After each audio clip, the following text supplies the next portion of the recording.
اور اسلامی مہینہ رجب کا شروع ہو چکا ہے۔ رجب المرجب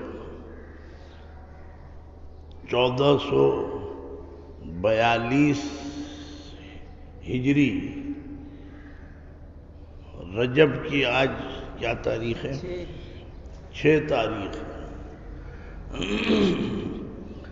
6 رجب 1442 ہجری اور انگریزی تاریخ آج 19 فروری 2021 ہے۔ سورہ صافات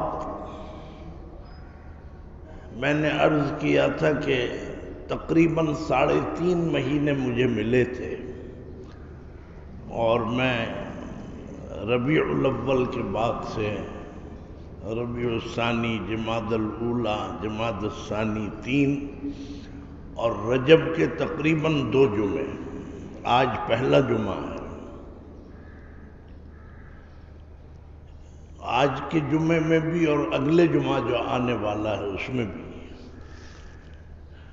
میں سورہ صافات ہی کی تلاوت کروں گا، اور ظاہر ہے کہ پھر سلسلہ موقوف ہو جائے گا۔ شب معراج کا بھی پھر بیان آئے گا، اور بعد میں شعبان کے مختلف مضامین ہوں گے، رمضان کا مہینہ پورا، بس پھر شوال میں جا کے پھر اس سلسلے کو دوبارہ جوڑا جائے گا۔ تو سورہ صافات 23ویں سپارے کی سورت ہے، 5 رکوع ہیں، اور یہ تقریباً چوتھا، غالباً یہ تیسرا رکوع چل رہا ہے۔ اور جو میں نے عرض کیا تھا کہ اس میں حضرت نوح علیہ السلام کا ذکر ہے، اور پھر آگے دیکھا تو اور بھی نبیوں کا ذکر ہے۔ بہرحال نبیوں کا ذکر کوئی مضمون نہیں ہے، مضمون تو ایک آیت پڑھ دی جائے اس پر پورے مضمون کو بیان کیا جا سکتا ہے، جو بھی عنوان ہے۔ یہ میری زندگی میں اور میرے وقت میں یہ چیز آئی ہے، ہوتے ہوتے مجھے نہیں معلوم میرے والد محترم کو یہ موقع ملا تھا یا نہیں۔ جب سے میں نے ان کو سنا سن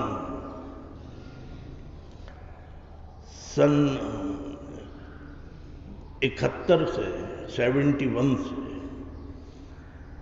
جب سے میں نے ان کو سنا جمعے میں، تو اس وقت سے میرے سامنے کبھی ایسا وقت نہیں آیا۔ 1980 میں پھر انتقال ہو گیا۔ 10 سال میں نے یہاں ان کی تقریریں سنی، ٹیپ کی، جمع کی۔ سورہ ممتحنہ، سورہ مجادلہ، غالباً ہاں سورہ مجادلہ چل رہی تھی، 28واں سپارہ۔ تو اس وقت سے لگا کہ میں نے کبھی تسلسل کے ساتھ ان کی تقریر میں نبیوں اور پیغمبروں کا تفصیلی ذکر نہیں سنا، یعنی وہ آیتیں ہی نہیں آئیں۔ یہ اور بات ہے کہ بہرحال نبیوں اور پیغمبروں کے حالات قرآن کریم میں مختلف مقامات پر آئے ہیں، تفصیلاً بھی آئے ہیں اور ویسے بھی۔ تو جب میرے سامنے یہ صورتحال آئی، وَلَقَدْ نَادَانَا نُوحٌ، اور آگے وَإِنَّ مِن شِيَعَتِهِ لَإِبْرَاهِيمَ، میں نے یہ ارادہ کیا کہ جس نبی اور پیغمبر کا اس میں ذکر آئے گا، میں قرآن کریم کا کوئی ایک آدھ رکوع جو تفصیل کے ساتھ ہو اس کو میں دیکھ کے پڑھوں گا، اور جو اس کا مفہوم ہوگا وہ پیش کر دوں۔ تو میں نے عرض کیا کہ یہ میرے نزدیک موضوع نہیں ہے بنانے کے لیے۔ یہ نہیں ہے کہ کوئی کہ جی حضرت ابراہیم کے عنوان پہ بیان ہوگا،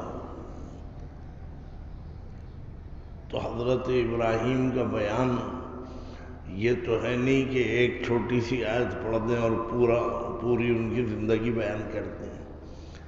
تو خیر میں نے اپنے ذوق سے یہ فیصلہ کیا کہ میں قرآن کریم میں جہاں بھی ان کی تفصیلات ہیں انہی کو پڑھوں گا۔ حضرت نوح علیہ السلام کے واقعے سے فراغت ہو گئی، اور جب میں فارغ ہو جاتا ہوں جمعے کی نماز سے اور سب باتوں سے، تو بعد میں مجھے بہرحال اس کا احساس ہوتا ہے کہ ابھی تو بڑی تشنگی باقی ہے، کچھ اور بھی باقی ہے۔ جس کا مطلب یہ ہے کہ اس بات سے یہ بھی ثابت ہو جاتا ہے کہ اللہ کا کلام ہے ہی ایسا کہ جو اس کا احاطہ ہمارے بس میں نہیں ہے، اور ہم اتنے کم علم ہیں، ہماری بساط نہیں ہے، ہم اتنے کم مایہ ہیں، کم علم ہیں، اور صلاحیت بھی کم ہے، کہ بیان کے بعد بھی معلوم ہوتا ہے کہ ہماری اپنی ہی کوتاہی اور نقص کی وجہ سے بہت سی باتیں رہ گئی۔ تو خیر تقریر اور خطابت جو ہے یہ اصل میں ترتیب کی متقاضی نہیں ہے، یہ میرا اپنا فیصلہ ہے۔ اگر کوئی خطیب، کوئی مقرر، کوئی عالم اگر ترتیب سے کوئی چیز بیان کرتے چلے جائیں تو بہرحال یہ ان کی ایک انفرادی صلاحیت ہوگی اور ہوتی ہے، لیکن میں یہ سمجھتا ہوں کہ شاید خطیبانہ انداز میں، وعظ کے انداز میں ترتیب کا عام طور پہ خیال نہیں رہتا، اس کو قائم رکھنا بڑا مشکل ہوتا ہے۔ اور ویسے بھی قرآن کریم اللہ کا کلام ہے،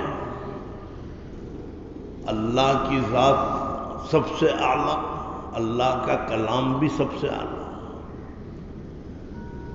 جو لوگ ترتیب کو سمجھتے ہیں کہ یہ کوئی بہت اچھی چیز ہے اور بڑی اس میں بڑا حسن ہے، لوگ ہر ایک کو اپنے اپنے ذوق کے اور اپنے اپنے حساب کے مطابق پرکھتے ہیں۔ کچھ لوگ ایسے بھی ہوتے ہیں کہ جو یہ دیکھنا چاہتے ہیں کہ انہوں نے ترتیب کا لحاظ رکھا یا نہیں، اور کوئی کسی اور پہلو سے دیکھتا ہے۔ خیر میرے والد محترم نے فرمایا تھا کہ اللہ تعالیٰ نے قرآن کریم میں ترتیب کا لحاظ نہیں رکھا۔ جب قرآن کریم اترتا ہے، نازل ہو رہا تھا، ویسے تو نماز میں، حالت نماز میں مسئلہ یہ ہے کہ امام پڑھے یا منفرد پڑھے،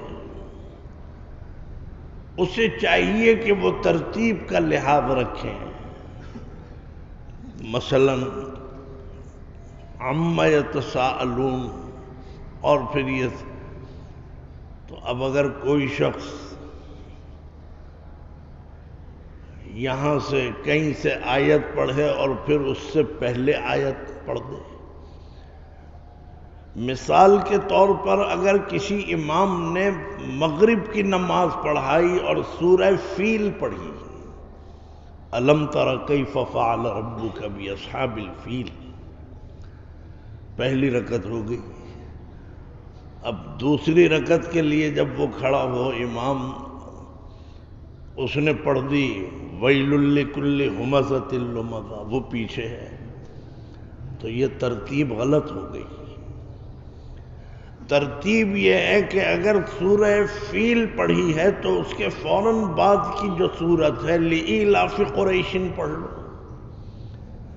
وہ نہیں پڑھ رہے تو اس سے آگے پڑھ لو۔ بہرحال یہ فقہ کا مسئلہ ہے، ترتیب کا لحاظ نماز کی حالت میں بتایا گیا ہے۔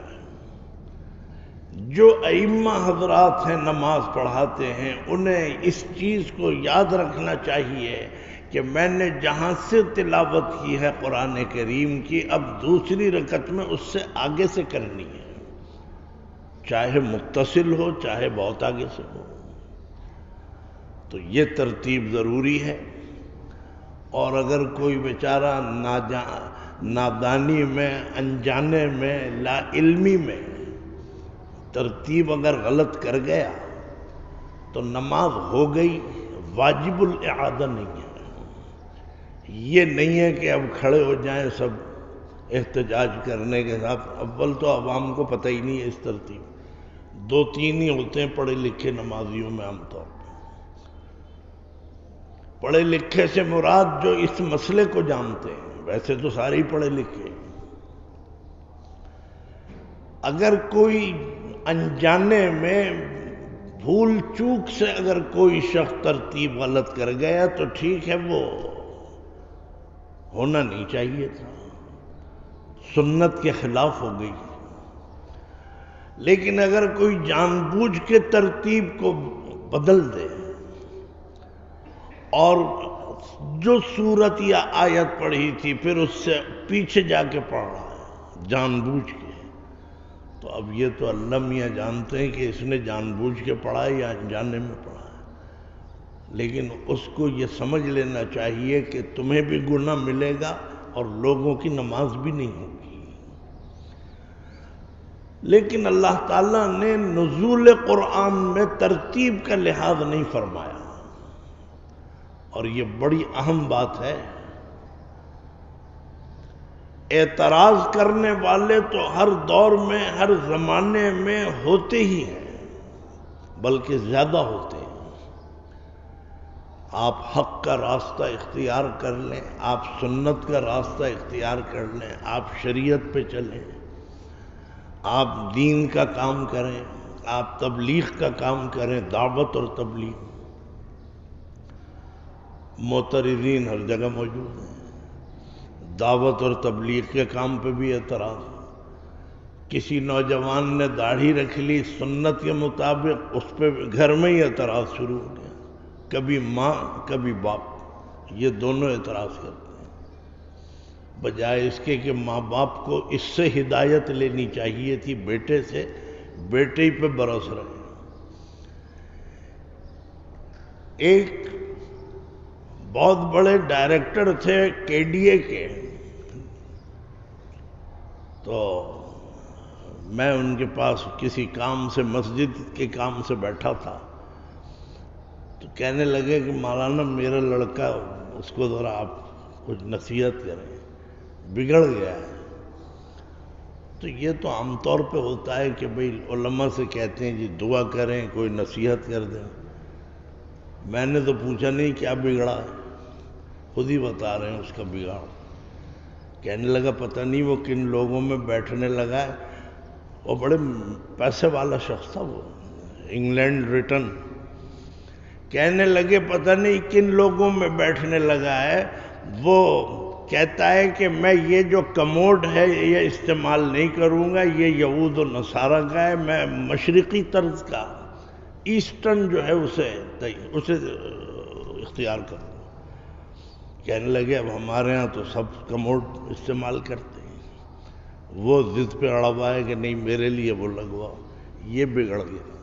انا للہ و انا الیہ، بگڑے ہوئے تو تم ہو، یہ تھوڑی بگڑا ہوا ہے۔ اگر یہ پاکی ویسے کوئی کموڈ پہ بیٹھ کے اپنی فراغت کرنا جو ہے یہ کوئی خلاف شریعت نہیں ہے، لیکن اگر کوئی یہ لحاظ کر کے کہ بھئی اس میں پاکی ناپاکی کا اندازہ نہیں رہتا ہے، اگر کوئی وہ استعمال کرتا ہے فلش،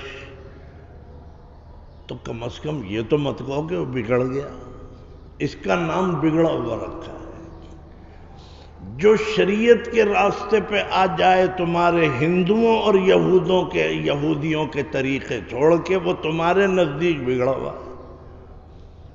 اور یہ یہودی جو ہیں، یہ اصل میں اللہ میاں نے ان کا نام یہودی نہیں رکھا ہے، یہ ان کا اپنا رکھا ہوا نام ہے، تجویز کردہ۔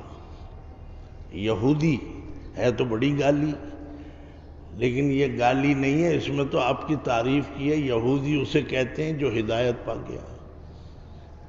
یہ یہودی جو ہیں یہ سمجھتے تھے کہ ہدایت پر تو ہم ہیں، ہمارے سوا سب گمراہ ہیں، جتنے بھی عیسائی بھی گمراہ ہیں ان کے نزدیک، ہندو بھی گمراہ ہیں۔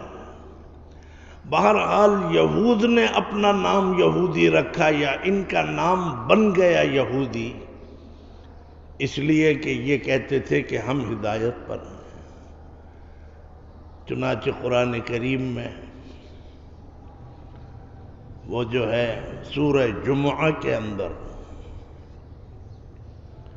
کیا ہے وہ قل،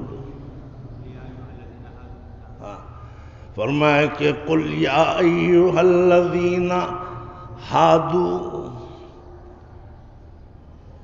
اللہ تعالیٰ حضور اکرم صلی اللہ علیہ وسلم سے فرما رہے ہیں، یا آپ ان سے کہیں اے یہودیوں، قل یا ایھا الذین ہادوا ان زعمتم انکم اولیاء للہ من دون الناس۔ اپنے حبیب سے اللہ تعالیٰ فرما رہے ہیں کہ ان یہودیوں کو ذرا آپ کہیں، انہیں بتائیں، پیغام پہنچائیں، اے یہودیوں الذین ہادوا، جنہوں نے، جو یہودی ہیں ہدایت پہ نہیں ہے، ہدایت تو سرکار دو عالم صلی اللہ علیہ وسلم سمیت سب نبیوں اور پیغمبروں کو ملی، اور حضور کے صدقے میں ہمیں اور آپ کو بھی ملی۔ فرمایا کہ هو الذی ارسل رسولہ بالہدی ودین الحق، اللہ نے آپ کو بھیجا ہے دین ہدایت کے ساتھ اور دین حق کے ساتھ، حضور اکرم صلی اللہ علیہ وسلم۔ اسی لیے علماء نے لکھا ہے کہ اللہ کو بانی اسلام کہہ سکتے ہیں، حضور کو نہیں کہہ سکتے۔ حضور اکرم صلی اللہ علیہ وسلم بانی اسلام نہیں ہے۔ بانی اسلام کے معنی یہ ہے کہ اسلام اور اسلام کے احکام بنانے والے، حضور اکرم صلی اللہ علیہ وسلم تو نہیں ہے۔ لیکن فرمایا کہ بانی اسلام نہ کہا جائے، ہادی اسلام کہا جائے۔ آپ نے اسلام بنایا نہیں، بلکہ بطور ہدایت کے آپ نے امت کے سامنے پیش کیا ہے کہ یہ ہے ہدایت۔ تو خیر میں نے عرض کیا کہ یہودی تو ہم گالی سمجھتے ہیں کہ کسی نے یہودی کہہ دیا، وہ انہوں نے اپنا نام رکھ لیا کہ ہم ہدایت پہ ہیں۔ تو اللہ تعالیٰ فرماتے ہیں ذرا آپ ان سے کہیے، یہودیوں سے، فرمایا کہ قل یا ایھا الذین ہادوا ان زعمتم انکم اولیاء للہ من دون الناس، اے یہودیوں اپنے کو ہدایت کے اوپر سمجھنے والوں، اگر تمہارا یہ زعم ہے، یہ یقین ہے، اور تمہیں یہ معلوم ہے کہ تم اللہ کے دوست ہو، کوئی اللہ کا دوست نہیں ہے، کوئی اللہ کا نیک بندہ نہیں ہے، ہدایت پر نہیں ہے سوائے تمہارے، اگر تم یہ سمجھتے ہو۔ ان کا کہنا یہ تھا کہ آخرت کے جتنے بھی انعامات ہیں، جتنی نعمتیں ہیں، جنت کی جتنی نعمت، جنت کے مستحق تو ہم ہیں، ہمارے سوا کوئی بھی نہیں۔ وہ جو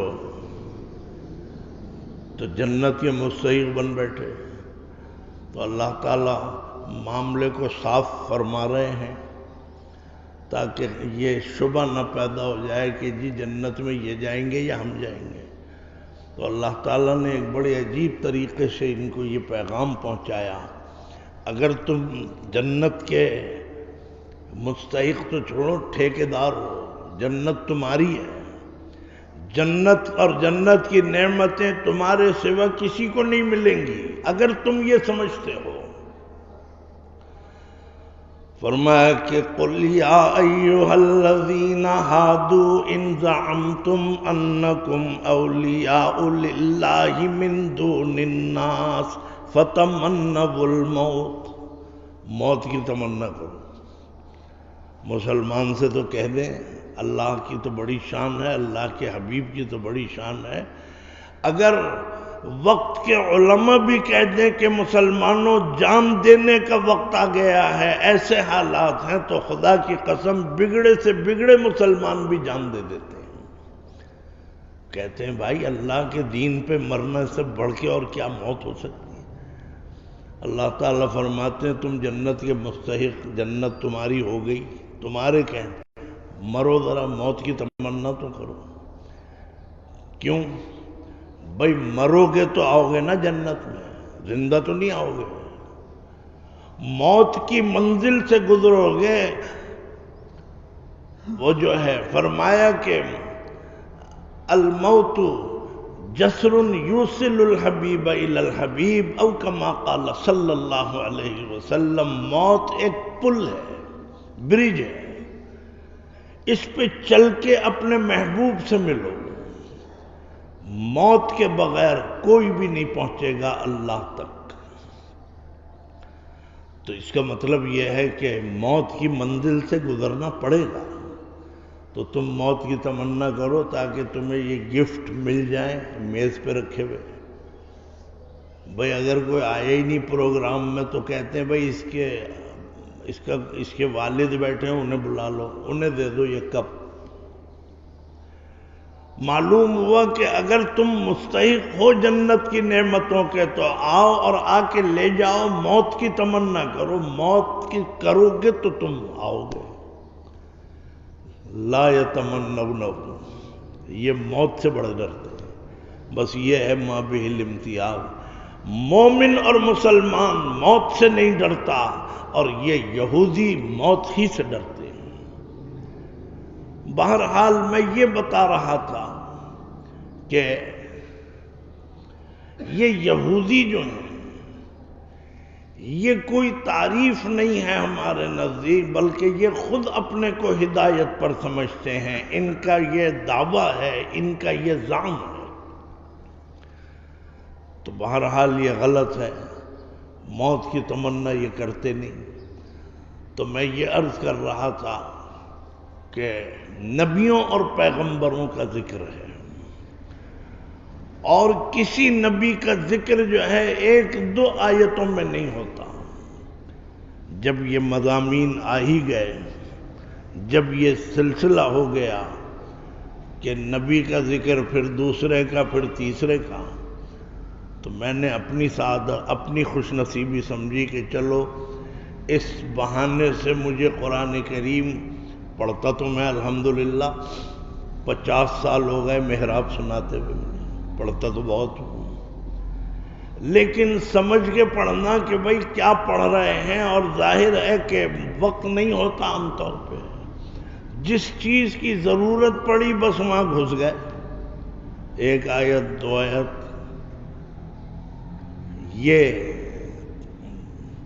یہ گویا یوں سمجھیے کہ یہ سعادت کامل نہیں ہے۔ کامل سعادت تو یہ ہے کہ قرآن کریم تلاوت بھی کرو، اس کے معنی اور مفہوم کو بھی پڑھو، سمجھ کے پڑھو اور پھر عمل کرو۔ لیکن عام طور پہ میں نے یہ کسی بزرگ سے سنا تھا، کاندھلے کے، یہیں کراچی میں رہتے تھے اور حضرت شیخ الحدیث رحمۃ اللہ علیہ کے خاندان سے تھے۔ انہوں نے یہ بات اپنی تقریر میں کہی کہ ان کے علم میں آج تک کوئی عالم ایسا نہیں ہے جس نے پورا قرآن تفسیر پوری پڑھ کے سنائی۔ ایک تجربہ ہے، مشاہدہ ہے۔ یہ نہیں ہے کہ ایسے لوگ ملیں گے ہی نہیں، لیکن عام طور پہ علماء کے اندر 2-3 مل جائیں تو مل جائیں، ورنہ پورا احاطہ کر کے کوئی بھی نہیں آتا۔ انہیں معلوم ہے کہ بھئی آج وہاں جانا ہے، صحابہ کے عنوان پہ بات، وہاں 2-3 آئے تھے، دیکھ ہی چلے گئے اور آ گئے اپنی واہ واہ کرا کے۔ تو اس کا مطلب یہ ہے، یہ سعادت ہے ہمارے لیے کہ اگر آج ایسے ہی نبیوں کی تفصیل اللہ تعالیٰ سنا رہے ہیں، ذکر کر رہے ہیں، تو میرا مطلب یہ ہے کہ پھر بس تو اس لیے میں نے تو حضرت نوح کی تو چند آیتیں تھیں، میں نے 12ویں سپارے میں سے پڑھی، اور 1 مہینے سے بھی زیادہ گزر گیا اس میں۔ یہاں پر آیتیں جو ہیں وہ خود اتنی ہیں، تقریباً 1.5 رکوع کے برابر ہیں۔ تو اب وہ سنیے آپ، فرمایا کہ وَإِنَّ مِن شِيعَتِهِ لَإِبْرَاهِيمَ، حضرت نوح علیہ السلام کا ذکر پیچھے ہوا ہے، انہی کی راہ پہ چلنے والے اور انہی کے جماعت سے، اصل میں شیعہ جو ہے یہ جماعت کو کہتے ہیں، اب یہ شیعہ جو ہے ایک اور ہی مصیبت بن گئے، لیکن جماعت کا نام شیعان علی حامیان بنو امیہ۔ یہ جب مشاجرات صحابہ ہوا ہے تو حضرت امیر معاویہ کے جو حامی تھے ان کو کہہ دیا گیا حامیان بنو امیہ، اللہ اور رسول نے نہیں کہا، تاریخ نے کہہ دیا۔ یہ حامیان بنو امیہ ہیں اور یہ شیعان علی ہیں۔ تو شیعان علی اس وقت جو تھے وہ کوئی ماتم تھوڑی کرتے تھے، اور ماتم کا تو وقت بھی نہیں آیا تھا اس وقت، اور بھی حرکتیں نہیں کرتے تھے۔ یہ بعد میں جو بنے ہیں، لوگ سمجھتے ہیں یہ کوئی گالی ہے، یہ بھی گالی نہیں ہے، شیعہ تو جماعت کو کہتے ہیں۔ شیعان قرآن کریم میں 8ویں سپارے 9 میں بھی ہے، 8ویں میں ہے غالباً۔ تو خیر میں نے عرض کیا کہ حضرت ابراہیم بھی اسی جماعت میں ہیں۔ حضرت آدم علیہ السلام سب سے پہلے نبی اور بشر ہیں، اور پھر ان کے ساتھ ان کے بیچ میں جو بھی ہیں حضرت نوح کا ذکر آتا ہے، آدم ثانی۔ حضرت نوح سے پہلے بھی اور حضرت آدم کے بیچ میں، دونوں کے بیچ میں نبی اور پیغمبر ہیں۔ 1,24,000 نبی اور پیغمبر ہیں تقریباً اس لیے کہ کم بھی ہو سکتے ہیں، تھوڑے سے زیادہ بھی ہو سکتے ہیں، لیکن سب کے نام نہیں معلوم۔ کسے؟ امت کو، ہمیں سب کو، اللہ کو تو معلوم ہے، لیکن بہت سے نام ایسے ہیں کہ جو زیادہ تر بیان کیے گئے ہیں، ان کے حالات اور ان کے واقعات، بہت سے ایسے ہیں کہ بس ان کا ذکر آ گیا، اور بہت سے ایسے ہیں کہ ان کا ذکر ہی نہیں ہے، یعنی ان کے نام نہیں ہیں، قرآن میں نہیں ہیں۔ من لم نقصص علیک، کچھ ایسے ہیں جن کو ہم نے قصے سنا دیے، ذکر کر دیا، اور کچھ ایسے بھی ہیں جن کا ذکر ہی نہیں کیا۔ تو ذکر نہ کرنا جو ہے یہ عدم کو مستلزم نہیں ہے۔ اگر آپ یہ کہیں بھئی فلاں صاحب موجود نہیں ہے، مطلب یہ کہ یہاں موجود نہیں ہے، ادھر تو ہیں، فلاں جگہ تو ہے، تو مطلب یہ ہے کہ عدم ذکر جو ہے یہ گویا عدم وجود کو مستلزم نہیں ہے۔ نبی ہیں، نام بھی ہیں، سب کے نام نہیں پتا،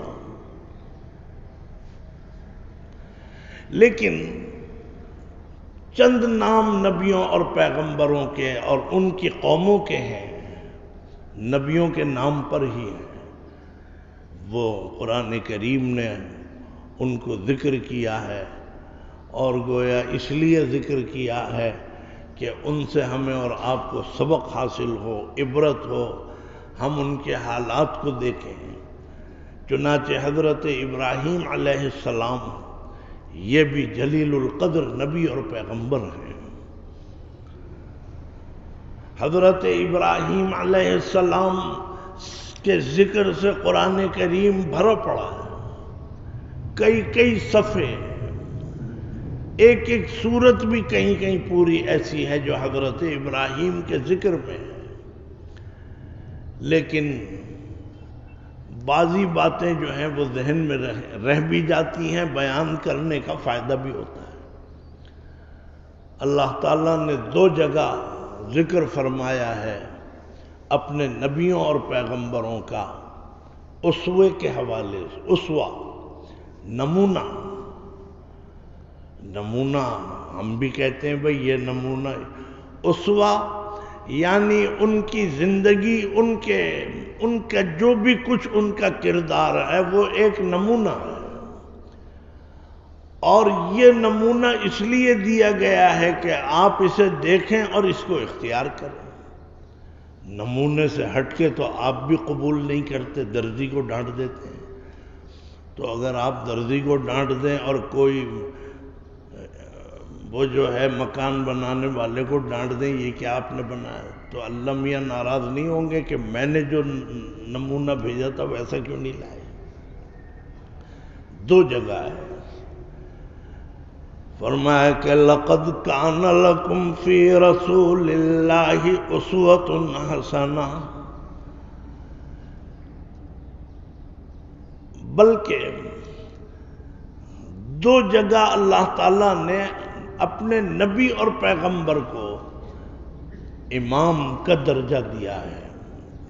ایک سرکار دو عالم صلی اللہ علیہ وسلم، ان کو امام کا درجہ دیا گیا، وہ جو قرآن کریم میں پہلے سپارے میں ہے، فرمایا کہ وَإِذِ ابْتَلَىٰ إِبْرَاهِيمَ رَبُّهُ بِكَلِمَاتٍ فَأَتَمَّهُنَّ قَالَ إِنِّي جَاعِلُكَ لِلنَّاسِ إِمَامًا۔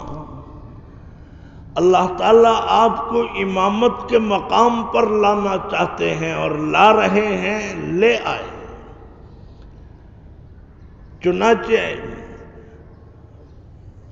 شب معراج میں اور سفر معراج میں جب بیت المقدس میں نماز پڑھائی ہے سرکار دو عالم صلی اللہ علیہ وسلم نے، وہ سب آپ کو واقعہ یاد ہے تقریباً۔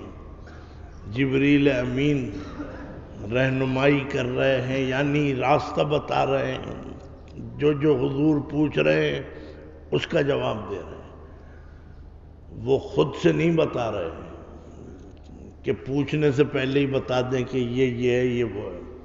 جہاں حضور نے پوچھا کہ بھئی یہ کیا ہے، حضور اکرم صلی اللہ علیہ وسلم جب تشریف لائے بیت المقدس براق پہ،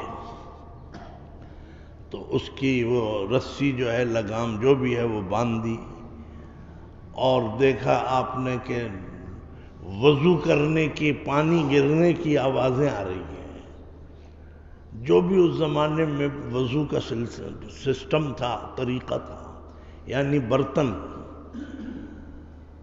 اور دیکھا کہ لوگ صفیں بنا رہے ہیں۔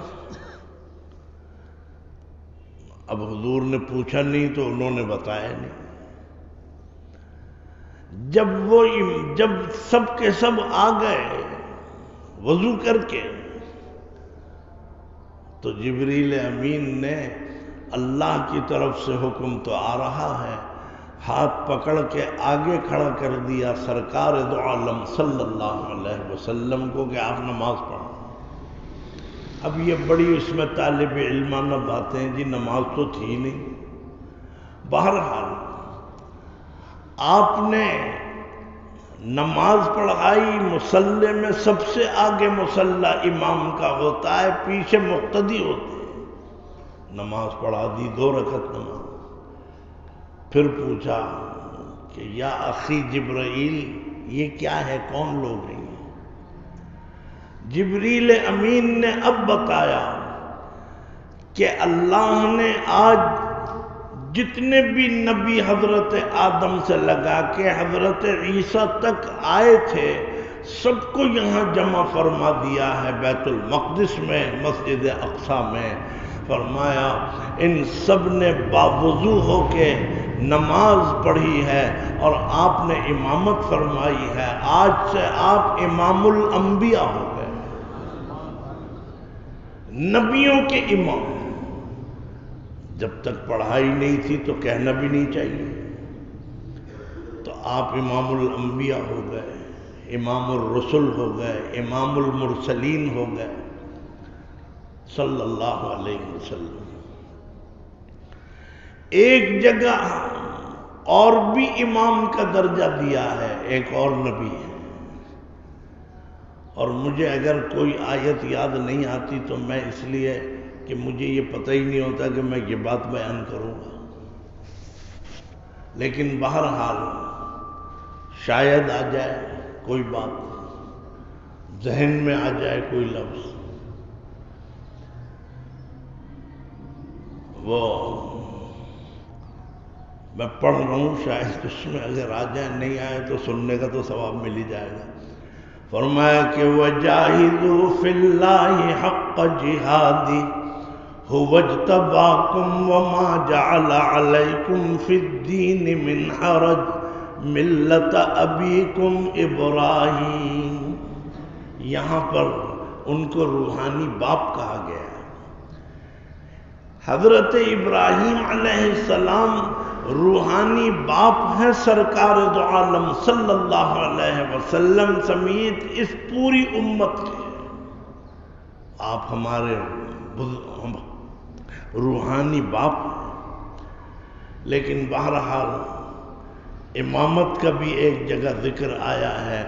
مطلب یہ ہے، علماء نے لکھا ہے کہ ایک نبی کو امام بنایا، دوسرے کو بھی امامت کا درجہ دیا، لیکن انہوں نے فرمایا کہ حضور اکرم صلی اللہ علیہ وسلم کو جو امامت کا درجہ دیا ہے وہ ہے امام الانبیاء،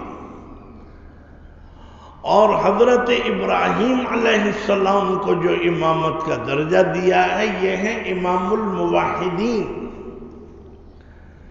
ان کی توحید ایک ضرب المثل ہے، لیکن یہ مطلب نہیں کہ حضور کی توحید میں کچھ کمی رہ گئی، نہیں۔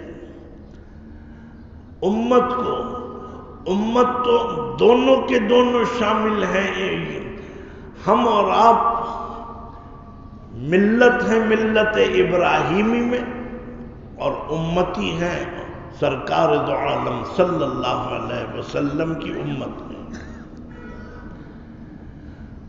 تو فرمایا کہ حضرت حضور اکرم صلی اللہ علیہ وسلم سمیت ہم سب امت دعوت، امت اجابت، یہ سب کے سب امت میں شامل ہیں اور ملت میں بھی شامل ہیں۔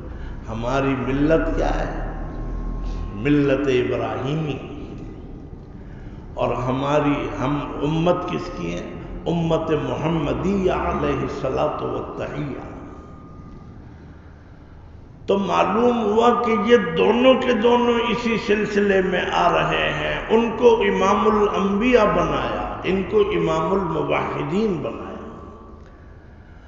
قیامت تک کے لیے امت محمدیہ کو یہ درس دیا جا رہا ہے، سبق سکھایا جا رہا ہے کہ دیکھو وہ نمونہ تو پورا کا پورا اپنانے کی ضرورت ہے، سر کے بالوں سے لگا کے نیچے تک، اپنے قول سے، اپنے فعل سے۔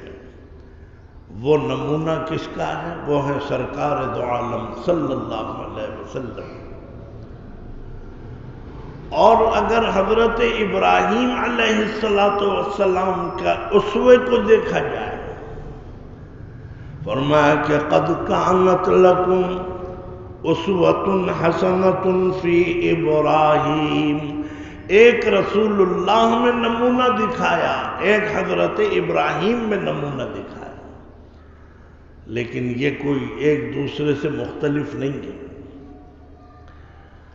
رسول اللہ کا اسوہ یہ ہے کہ اب کہتے ہیں کہ مہد سے لحد تک، ماں کی گود سے قبر کی گود تک تمہیں ہو بہو تصویر بننا چاہیے سرکار دو عالم صلی اللہ علیہ وسلم کی۔ جو کچھ تم سے ہو سکتا ہے اس سنت کو، اس طریقے کو اختیار کرو، جو بھی کوشش تو کرو۔ اللہ تعالیٰ نے دین اور شریعت کو بڑا آسان بنایا، چنانچہ یہ آیت یہ بتا دیتی ہے کہ یہ کام مشکل تو نہیں تھا، تم کچھ زیادہ ہی نواب بن گئے، عیش پسند بن گئے۔ فرمایا کہ لا یکلف اللہ نفسا الا وسعها، اللہ کی سنت کے خلاف ہے کہ کوئی عمل ایسا بتائیں کہ جو انسان کی گویا اس کے طاقت سے باہر ہو۔ لا یکلف اللہ نفسا الا وسعها، سب کر سکتے، کوئی کام ایسا ہے ہی نہیں جو نہیں کر سکتے۔ اور جب نہیں کر رہے تو یہ مت کہو کہ جی زمانہ بدل گیا، حالات بدل گئے، یہ سب بیکار باتیں شیطان نے تمہیں کہیں بٹھا کے سکھائی ہوں گی۔ کوئی نہیں زمانہ بدلا، زمانہ تو اللہ کا نام ہے، اسی لیے فرمایا کہ زمانے کو گالی مت دو، میں ہوں زمانہ۔ تو اس کا مطلب یہ ہے کہ جو نمونہ تمہیں دیا ہے وہ ایسا ہے کہ جو تمہارے طاقت میں ہے، تم کر سکتے ہو، اور تمہاری دسترس سے باہر نہیں ہے۔ یہ بڑا اہم ایک سوال آ جاتا ہے کہ صاحب سوئٹزرلینڈ میں اتنی ٹھنڈ پڑتی ہے، اور صاحب فلانی جگہ اتنی پڑتی ہے، کشمیر میں، مطلب یہ کہ سردیوں میں ایک طبقہ ہے جنہوں نے کہہ رکھا ہے کہ فجر کی نماز معاف ہونی چاہیے۔ بھائی سردی میں کیسے اٹھتے ہیں؟ تو جس اللہ نے اٹھنے کا حکم دیا ہے اسی نے موسم بھی بنایا ہے، تم اٹھ سکتے ہو۔ تمہیں ایسے سامان دیے ہیں کہ تم اس سامان کے ساتھ اٹھ سکتے ہو فجر کی نماز میں، ورنہ یہ اللہ کی گویا جو حکیمانہ شان ہے اس کے خلاف ہے کہ جی ہم سے تو کہہ دیا، یہ نہیں دیکھا کہ ہم سے تو ہو بھی نہیں سکتا ہے کام، نہیں ہو سکتا تو یہ تمہاری کمزوری ہے، کرنا چاہو تو ہو جائے گا، کیونکہ اللہ کی شان کے خلاف کوئی چیز نہیں ہو سکتی۔ معلوم ہوا کہ اللہ تعالیٰ نے جو بھی حکم دیا ہے مردوں کو بھی عورتوں کو بھی، وہ سب، میں ایک مثال دے کے پھر میں آگے چلتا ہوں۔ داڑھی رکھنا یہ ایک مٹھی کے برابر داڑھی، اس سے زیادہ بھی ہو جائے کوئی حرج نہیں، لیکن ایسا نہیں ہے کہ بس چھوڑ کے ہی بھول گئے کہ داڑھی تھی بھی یا نہیں، اس کا بھی خیال رکھو۔ گارڈننگ کا بڑا شوق ہے کہ گارڈننگ کرتے ہیں، یہ بھی دیکھو داڑھی کہاں جا رہی ہے، لیکن سنت کے مطابق آپ داڑھی رکھیں۔ آج مسلمانوں نے یہ مسئلہ سمجھا ہے کہ یہ تو مولویوں کی سنت ہے، یہ اسلام کا طریقہ تو نعوذ باللہ، یعنی داڑھی اگر رکھ لیں تو لوگ انہیں یہ کہیں گے کہ بھئی تم تو مولوی نہیں تھے، تم نے داڑھی کیوں رکھ لی؟ حالانکہ اسے یہ بتایا جائے بے وقوف اور احمق کو کہ بھائی یہ مولویوں کا ٹریڈ مارک نہیں ہے، یہ تو سنت ہے، بڑی پیاری سنت ہے سرکار دو عالم صلی اللہ علیہ وسلم سمیت سب نبیوں کی، یہ ہے بات۔ وہ لوگ سمجھتے ہیں کہ یہ تو مولویوں کا کام ہے، بعضی چیزیں بہرحال اس میں وقت، جب کبھی بھی آپ داڑھی رکھیں گے تو آپ اسے سنت سے منسوب کریں، علماء کے ساتھ منسوب نہ کریں۔ جو عالم ہیں انہیں تو بدرجہ اولا عمل کرنا چاہیے، اور اگر وہ عالم نہیں ہے تو مسلمان تو ہیں۔ سنت رسول صلی اللہ علیہ وسلم مسلمانوں کے لیے الگ اور مولویوں کے لیے الگ، ایسی تو کوئی بھی سنت نہیں آئی۔ جو سنت ہے وہ مردوں کے لیے بھی برابر ہے، کہیں کے بھی ہوں، عالم ہوں غیر عالم ہوں۔ تو اس کا مطلب یہ ہے کہ حضرت ابراہیم علیہ السلام کا جو اسوہ ہے وہ ہے توحید کے مضمون میں۔ تمہیں اگر توحید سیکھنی ہے، اور اگر کی تو بات ہی نہیں ہے، سیکھنی چاہیے۔ ہم اور آپ اللہ وحدہ لا شریک پر ایمان لاتے ہیں، اور حرکتوں سے ہم شرک کریں، اداؤں سے شرک دکھائیں، اپنے جملوں سے شرک نکالیں، تو پھر یہ کیوں کہتے ہو کہ میں تو اللہ وحدہ لا شریک کو مانتا ہوں؟ توحید یہ ایسا عنوان اور ایسا گویا یہ سبق ہے، بہت جلی حروف میں، یعنی واضح انداز میں بھی شرک ہے، جیسے بتوں کے آگے سجدہ کرنا۔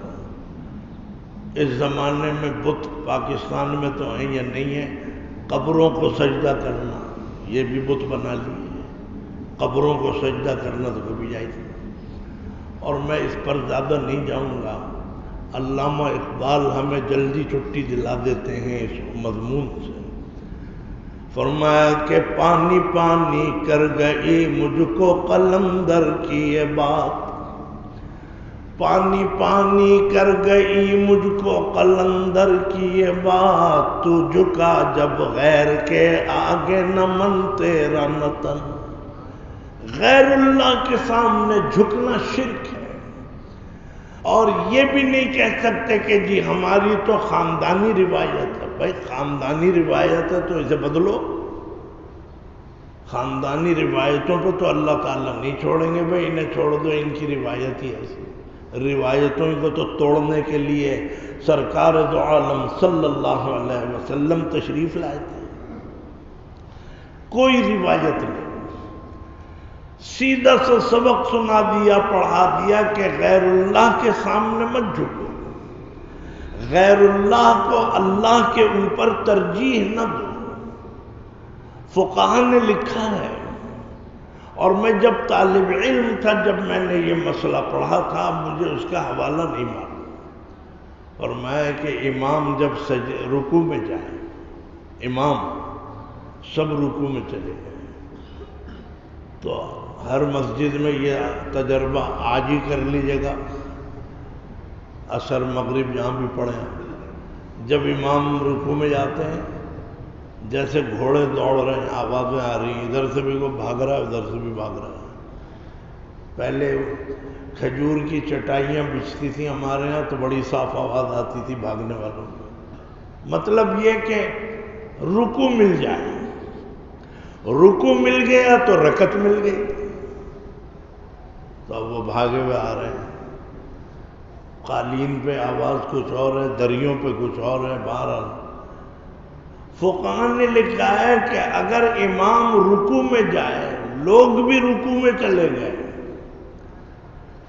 اگر امام نے یہ آوازیں سنی کہ کچھ لوگ بھاگے ہوئے آ رہے ہیں، اسے بھی پتا ہے یہ رکعت لوٹنے آ رہے ہیں، رکعت پڑھنے کا اگر خیال ہوتا تو پہلے آتے، یہ تو لوٹ مار مچ رہی ہے، جلدی بھاگو رکعت مل جائے۔ بھائی کیا مصیبت آ جائے گی، رکعت نہیں ملے گی، بھاگ رہے ہیں۔ یہ بھی مسجد کے آداب کے خلاف ہے بھاگنا۔ فرمایا کہ امام رکوع میں ہے، کچھ لوگوں کے بھاگنے کی وجہ سے اس نے سوچا یار 2 دفعہ اور پڑھ دو سبحان ربی العظیم، یہ بیچارے کو رکعت مل جائے۔ اب بتائیے جنگل میں مور ناچا کس نے دیکھا؟ ہمیں کیا پتا ہمارا امام شرک کر رہا ہے۔ فقہا نے لکھا ہے امام بن تو رہے ہو، ذرا خیال رکھنا یہ پھولوں کی سیج نہیں ہے۔ فرمایا کہ اگر امام نے بھاگنے والے نمازیوں کا لحاظ رکھا کہ یہ بھی شامل ہو جائیں تو اندیشہ ہے کہ اس نے شرک کیا ہے۔ ارے ظالم، تو اللہ کے سامنے جھک رہا ہے یا نمازیوں کی تعداد بڑھانے کے لیے جھک رہا ہے؟ منع کیا۔ ویسے پوچھ لیجئے گا، ابھی میرے اساتذہ موجود ہیں، حالت نماز میں بھی کوئی ایسا کام نہ کرو، اس کی پرواہ نہیں کرو کس میں جماعت ملتی ہے نہیں ملتی ہے۔ کچھ لوگ آتے ہیں، مولوی صاحب ذرا لمبی تلاوت کیجئے گا۔ کیوں بھائی؟ لوگ آ رہے ہیں۔ میں نے کہا تو میں ان کو پابند نہیں ہوں بھائی، لمبی تلاوت تو اچھی چیز ہے، سننے کا ثواب ملے گا، لوگوں کا کیوں خیال رکھوں میں؟ الامام ينتظر ولا ينتظر، فرمایا کہ امام کا انتظار کیا جاتا ہے، امام کسی کا انتظار نہیں کرتا۔ تو میں نے عرض کیا کہ توحید کا اگر سبق سیکھنا ہے تو اللہ تعالیٰ نے خصوصیت کے ساتھ ذکر کیا ہے۔ کس کا؟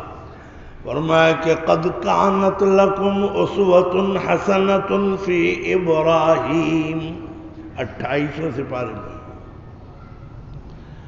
سمجھ گیا۔ فرمایا کہ رسول اللہ میں جو نمونہ ہے وہ تو پیدا ہونے سے مرتے دم تک کے لیے، اور حضرت ابراہیم کی ذات میں جو نمونہ رکھا ہے اللہ نے وہ رکھا ہے توحید خصوصیت کے ساتھ، توحید کے تقاضے۔ پورا ان کے امتحانات اٹھا کے دیکھ لیجئے، اللہ پہ بھروسہ، اللہ پہ توکل، اللہ ایک۔ فرمایا کہ وَإِذِ ابْتَلَىٰ إِبْرَاهِيمَ رَبُّهُ بِكَلِمَاتٍ فَأَتَمَّهُنَّ قَالَ إِنِّي جَاعِلُكَ لِلنَّاسِ إِمَامًا۔ ہم نے آزمایا ہے حضرت ابراہیم کا نام لے کے، ہم نے ابراہیم کی آزمائش کی ہے، امتحان میں ان کو آزمایا ہے اور انہوں نے کامیاب کر دکھایا۔ ایک آدھ بات اگر سن لیں تو بہرحال ایمان بھی تازہ ہی ہوگا۔ اگلا جمعہ ہے بس میرے پاس اس پورے عنوان کے لیے، پھر عید کے بعد اللہ تعالیٰ نے زندگی سب کو عطا فرمائے ایمان پر، تو پھر اس عنوان پہ پھر ملاقات ہے۔ حضرت ابراہیم علیہ السلام پر ایسی ایسی آزمائشیں آئیں،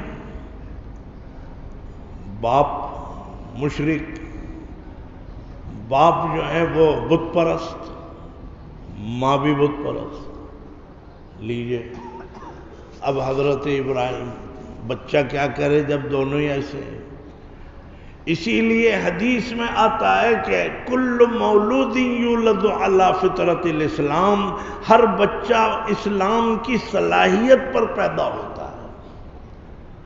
ہر بچہ، ہندو کا، قادیانی کا، فلانے کا، ڈھمکانے کا، عیسائی، یہودی، سب کا، مسلمان کا بھی۔ کل مولود یولد علی فطرت الاسلام فابواہ یحودانہ او ینصرانہ او یمجسانہ او کما قال صلی اللہ علیہ وسلم۔ بچہ تو پیدا ہو گیا مسلمان، لیکن یہ تو یہودی، اس کے ماں باپ نے یہودی بنایا، اللہ میاں نے اسے یہودی نہیں بنایا۔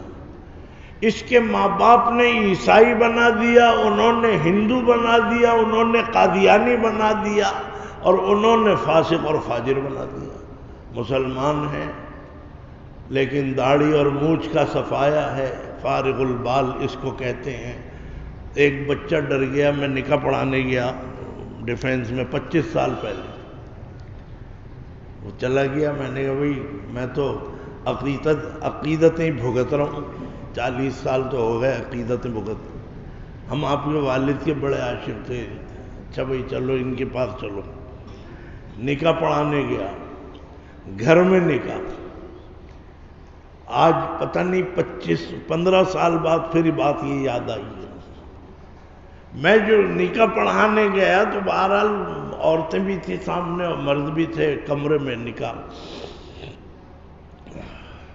ایک بچہ جو ہے رو رہا ہے بے اختیار, دھاڑے مار مار. تو اب وہ مائیں یا وہ عورتیں, بھائی کیوں رو رہا ہے؟ بہو سے پوچھا یا بیٹی سے پوچھا, بھائی یہ کیوں رو رہا ہے؟ رو رہی ہے یا جو رو رہا ہے مجھے نہیں. اماں کیا فرما رہی ہیں, مسلمان اماں. وہ مولوی صاحب کو دیکھ کے ڈر گیا, داڑھی دیکھ کے. لا حول ولا قوت. تو ظاہر ڈرے گا نہیں, اس نے نہ باپ کے داڑھی, نہ نانا کے داڑھی, نہ دادا کے, نہ ماموں کے. جس نے داڑھی دیکھی نہیں ہو تو داڑھی دیکھ کے تو ڈرے گا. اللہ تعالیٰ اس مسلم قوم کو ہدایت عطا فرمائے. فرمایا کہ وضع میں تم ہو نصارہ تو تمدن میں ہنود. وضع میں تم ہو نصارہ تو تمدن میں ہنود. اور یہ مسلمان ہیں جنہیں دیکھ کے شرمائے یہود. علامہ اقبال نے حق ادا کیا ہے. ایمانداری کی بات یہ ہے, مولویوں کے گھروں کے بچے نہیں ڈرتے. کلین شیف سے تو یہ نہیں ڈرتے کہ بقول کسی کے انہوں نے کہا بھائی یہ تو پتہ ہی نہیں کہ یہ ہیں کون, مرد ہیں یا عورت ہیں. اور یہ اکبر الہ آبادی نے یہ بات کہی ہے. اکبر الہ آبادی نے یہ بات کہی ہے کہ انہوں نے کہا کہ فرمایا کہ ہاں ایک مصرع یاد آ گیا, کہتے ہیں کہ پردہ آخر کس سے ہو جب مرد ہی زن ہو گئے. عورتوں نے کہا کہ بھائی پردہ تو ہم کرتی ہیں لیکن ان مردوں سے کیا پردہ کریں کہ جو ہماری شکل کے ہیں. کسی نے غالباً یہ بات حضرت مولانا عطاء اللہ شاہ صاحب بخاری رحمۃ اللہ علیہ سے کہی. میں نے انہیں نہیں دیکھا حضرت کو. سن 56 میں حضرت کا وصال ہوا ہے, میری پیدائش ہوئی ہے. ہمارے والد کے ساتھ بھی یہاں کراچی میں 1-2 پروگراموں میں شاہ صاحب کا ساتھ ہوا ہے اسٹیج پہ, تو میں نے اپنے والد سے ہی سنی تھی. کسی نے شاہ صاحب کے حلقے میں مریدوں میں کسی نے یہ کہا کہ حضرت ایک عجیب بات ہے,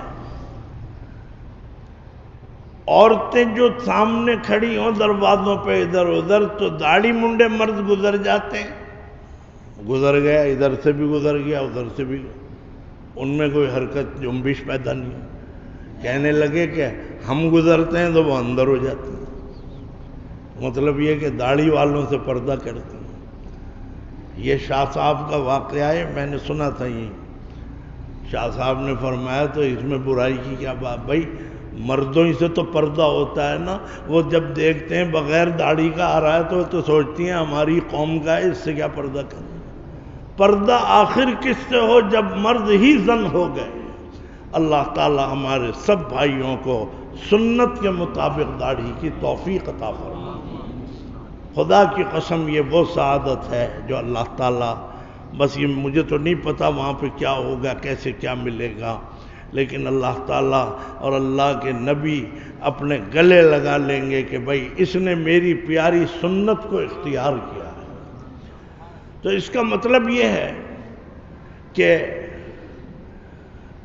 یہ وہ چیز ہے جو میں عرض کر رہا ہوں کہ وہ داڑھی رکھ لی. حضرت ابراہیم علیہ السلام کے اگر آزمائشوں کو دیکھا جائے, مثلاً ماں بھی مشرک, باپ بھی مشرک, اور جو لوگ اس میں بحث کرتے ہیں وہ جاہل ہوں گے, پاگل ہوں گے. کہتے ہیں حضرت ابراہیم کے والد مشرک کیسے ہو سکتے ہیں. بھائی ان کی تو چھوڑو, مشرک کیسے ہو سکتے, اپنی تو دیکھو تم کیا ہو. آج کی لیبارٹری میں لے جاؤ, اپنے کو ٹیسٹ چیک کراؤ, تم کیا ہو. حضرت ابراہیم کے والد کی چلیں, وکالت کرنے، غلط ہے۔ قرآن کریم جب جو بات کہہ رہا ہے اسے مانو۔ تو حضرت ابراہیم علیہ السلام، قرآن کہہ رہا ہے، اب اگر قرآن پہ اس لیے یقین نہیں ہے کہ یہ عثمان غنی نے چھپوایا تھا تو ترجمہ تو نہیں چھپوایا تھا، ترجمہ تو بعد میں چھپا ہے۔ جگہ جگہ آپ اٹھا کے دیکھ لیجئے، ایک آیت مجھے یاد ہے 19ویں سپارے کی، 16ویں سپارے کی، فرمایا کہ لَأَرْجُمَنَّكَ وَاهْجُرْنِي مَلِيًّا۔ باپ نے، آذر نے یہ کہا حضرت ابراہیم سے کہ اے ابراہیم، اگر تو نے میرے معبودوں کو برا بھلا کہنا نہ چھوڑا تو میں تجھے پتھر مار مار کے ہلاک کر دوں گا۔ لَأَرْجُمَنَّكَ، رجم قرآن کریم میں اٹھا لیجئے گا جب نماز سے فارغ ہو جائیں، یہ ٹکڑا باپ نے بیٹے کو دھمکی دی ہے، اور یہ نہیں ہے کہ دھمکی دی ہے میں جا رہا ہوں جی بریگیڈ تھانے ایف آئی آر تو پیدا بھی نہیں ہوئی تھی اس زمانے میں، جس نے جو ارادہ کر لیا وہ ہو گیا، وہ مار بھی دیتے۔ اگر وہ واقعتاً اپنے حرکت پر آ جاتے تو مار دیتے، تو کیا نبیوں کو مارا نہیں ہے؟ ان کی قوم نے مارا، قتل کیا، سب کچھ کیا۔ قرآن کریم کہتا ہے کہ لَأَرْجُمَنَّكَ وَاهْجُرْنِي مَلِيًّا، چلے جاؤ یہاں سے، میرے بتوں کو، میرے معبودوں کو برا بھلا نہ کہو۔ آذر بت تراش بھی تھے، بت فروش بھی تھے، بت پرست بھی تھے، پکی مہر لگی ہوئی تھی، لیکن جو چیزیں سیکھنے کی ہیں وہ سیکھیں۔ حضرت ابراہیم علیہ السلام تبلیغ کر رہے ہیں اپنے والد کو، اس لیے کہ تبلیغ میں کوئی فرق مراتب نہیں ہے۔ بیٹا باپ کو تبلیغ کر سکتا ہے، باپ کہے تجھے شرم نہیں آتی میں تجھ سے بڑا ہوں، بھئی شرم کی کیا بات ہے؟ حضرت ابراہیم کا نمونہ موجود ہے، انہوں نے تبلیغ کی ہے اپنے والدین کو، والد کو، تو کر سکتے ہیں، لیکن کس طرح؟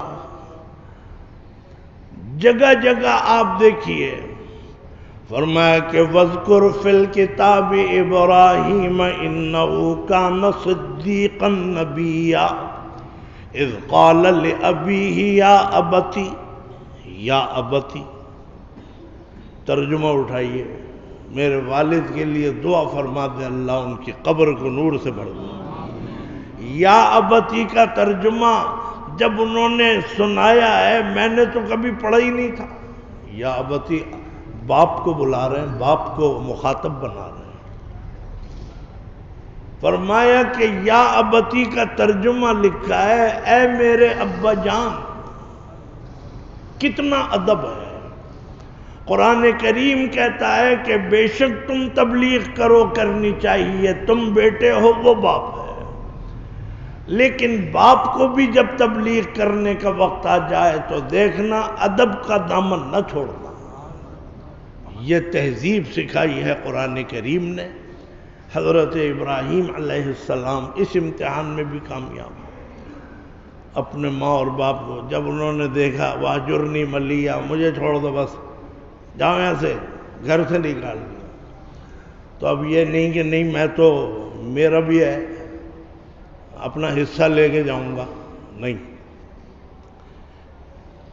فرمایا کہ قال سلام علیک، اچھا جی ابا جان میں نے تو سب کچھ کر کے دیکھ لیا کہ آپ اللہ کے راستے پر آ جائیں، توحید کے طریقے پر آ جائیں، میں نے دیکھ لیا، میں بڑا مایوس ہوں، میں اب جا رہا ہوں۔ قال سلام علیک ساستغفر لک ربی، بس میں اب جا رہا ہوں، آپ کے لیے میں مغفرت کی دعا کرتا رہوں گا۔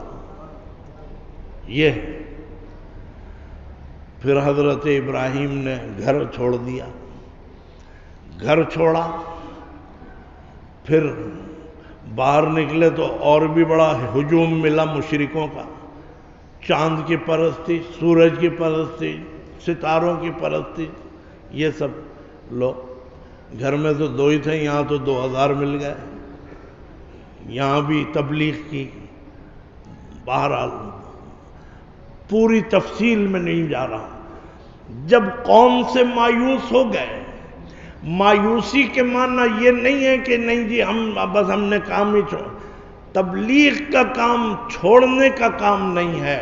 خدا کی قسم آپ تبلیغ میں کبھی مایوس اول تو ہوتے نہیں۔ میرے والد محترم جب وہاں پہ ادھر تھے، کیا نام ہے دہلی میں، نظام الدین، ہمارے والد نے بھی تبلیغ میں گشت بھی کیا ہے، اور حضرت مولانا الیاس صاحب رحمۃ اللہ علیہ کے ساتھ کام کیا ہے۔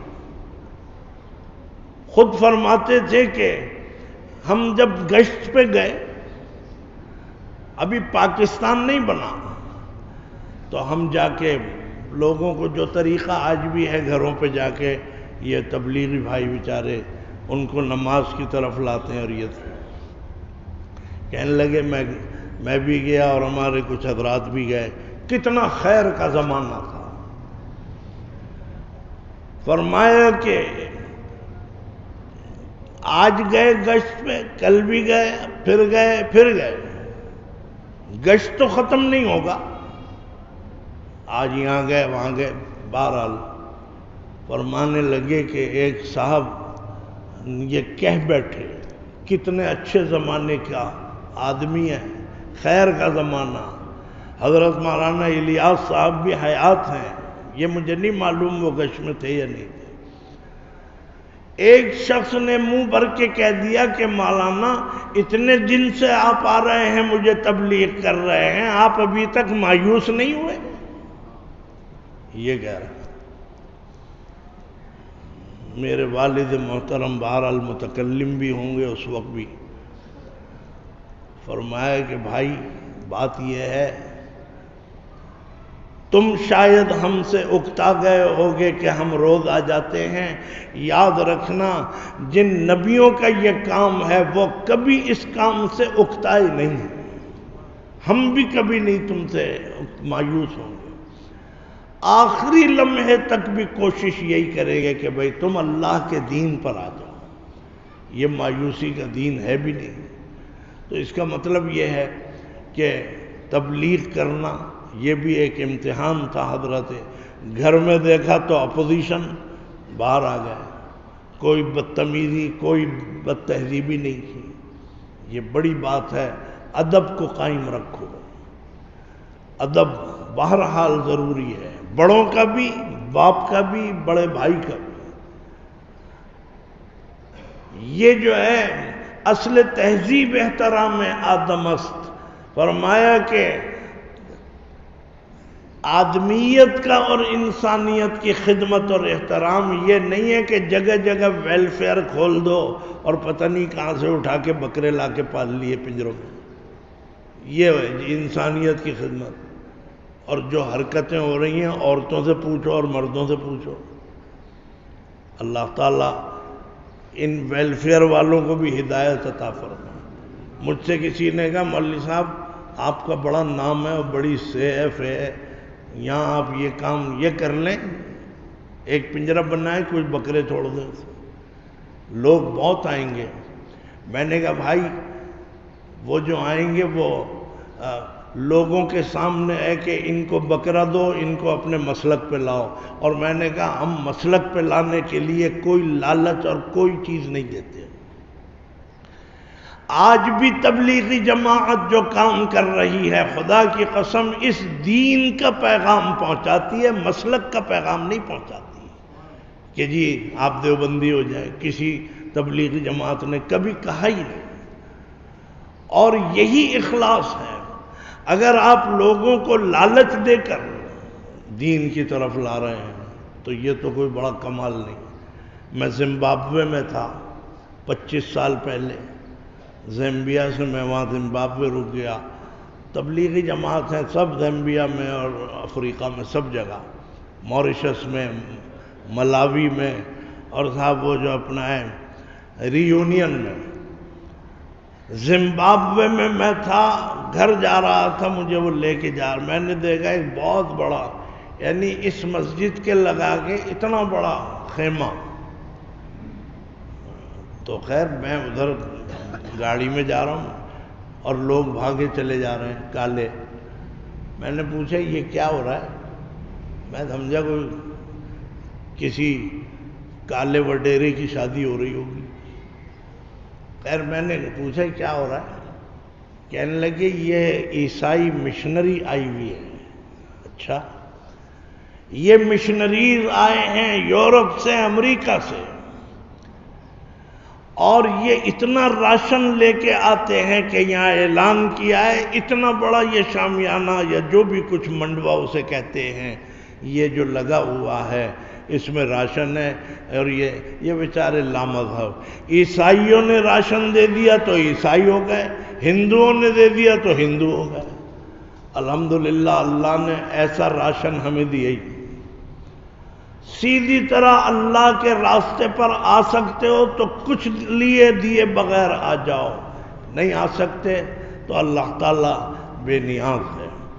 فرمایا کہ ہر کے خواہد گو بے آؤ، ہر کے خواہد گو بے رو، ہر کے خواہد گو بے آؤ، ہر کے خواہد گو بے رو، اور دارو کی رو حاجب و در مادری درگانی. بھائی یہ مسجد ہے، مسجد میں آنے کے دروازے کھلے ہوئے ہیں، ہر مسجد کے کھلے ہوئے ہیں. اللہ تعالیٰ اس کووڈ کی لعنت سے اور چھٹکارا عطا فرما دے. الحمدللہ ہم تو بہرحال بچے ہوئے ہیں سب پاکستان والے، اور یہ تبلیغ کی برکت سے بچے ہوئے ہیں، مسجدوں کی برکت سے بچے ہوئے ہیں. اب ویسے کوئی سرخاب کے اوپر نہیں لگے ہوئے، مولویوں میں نہیں لگے ہوئے، عوام میں کیا ہوں گے. تو میرا مطلب یہ ہے کہ یہ مسجد کے دروازے کھلے ہوئے ہیں، آ جاؤ. کوئی پوچھے گا نہیں بھائی کیوں جا رہے ہو، اور جانا چاہ رہے ہو تو چلے جاؤ. کوئی نہیں پوچھے گا بھائی کیا ہوا، مولوی صاحب کی تقریر پسند نہیں آئی، بلا وجہ. دین اسلام ایسا ہی ایک آپ کے سامنے قلعہ ہے، اور یہ وہ جگہ ہے کہ جہاں پر دروازے کھلے ہوئے ہیں، کوئی چوکیدار، کوئی بولنے والا نہیں بیٹھا. آنا چاہتے ہو آ جاؤ، جانا چاہتے ہو چلے جاؤ. آنے والے کا احسان نہیں ہے اور جانے والے سے کوئی پریشانی نہیں ہے. اگر سب اس دین کو چھوڑ کے بیٹھ جائیں، خدا کی قسم اللہ تعالیٰ ایک نئی قوم کو لائیں گے اور اس کے ذریعے سے یہ کام لیں گے. اور اگر سب کے سب اس میں آ جائیں تو سبحان اللہ، بھلا آپ کا ہے، اللہ کے اندر کوئی چار چاند نہیں لگائیں گے. بہرحال میں یہ حضرت ابراہیم علیہ السلام کی مزید یہ آیتیں جو ہیں میں آگے پڑھوں گا، اگلے جمعہ پڑھوں گا، جہاں تک بھی ہو سکا انشاءاللہ پھر ملاقات ہوگی.